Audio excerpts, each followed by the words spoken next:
ఇదివరకేవో మంచి పనులు చేసామని మాట్లాడదు. ఇప్పుడు ఏం చేస్తున్నావు చెప్పు. ఇప్పుడు సారా కొట్టు ఎందుకు పెట్టావు చెప్పడం. నేను తిరుపతి నెలకోసారి వాడు, తిరుపతి నెలకోసారి వెళ్ళిన వాడు సారా కొట్టు పెట్టాడు. తిరుపతి నీకు అర్థం కాదు. తిరుపతి వేరే, సారా కొట్టు వేరే. నమశివాయ. చేసే వంకర పనులు మనం తిరుపతి ఎడుతూ ఉంటాం. ఎందుకు? దేవుడిని గుండు గీసేయడానికి. ఇక్కడ మనం గీసుకోవడం కదా, ఆయనకే. నా కొట్టు నాదే, పైగా నా సారా కొట్టుకి లాభాలు వచ్చేలా చేయ. వెంకటేశ్వర అంత వెర్రివాడు అయిపోయాడు. వీడు సారా కొట్టుకి లాభాలు వచ్చేలా చేయాలంట. అక్కడ బొమ్మ పెడతాడు, శ్రీ వెంకటేశ్వర వైన్స్. నమశివాయ. ఎంత పాపం, ఎంత పాపం. శ్రీ వెంకటేశ్వర వైన్స్. వెంకటేశ్వర స్వామికి వైన్ షాప్కి సంబంధం ఏంటి? షిరిడీ సాయి వైన్స్. ఎంత మహానుభావుల్ని మనం అవమానిస్తున్నామండి, భక్తులు అని చెప్పుకుంటూనే. భక్తులు అని నువ్వు సాయి భక్తులు అయితే వైన్ షాప్ పెడతావా? బుద్ధి ఉందా? జ్ఞానం ఉందా?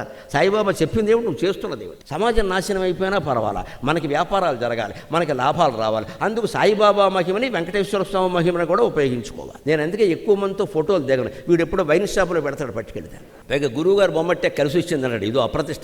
వీరిని తప్పించుకుని వెళ్ళిపోతాను. ఎందుకు వచ్చిన గొడవ ఏమో. ఏం చేస్తారో ఎవరికి తెలుసండి. దేవుళ్ళని అవమానించిన వాళ్ళు మమ్మల్ని అవమానించారా? మేము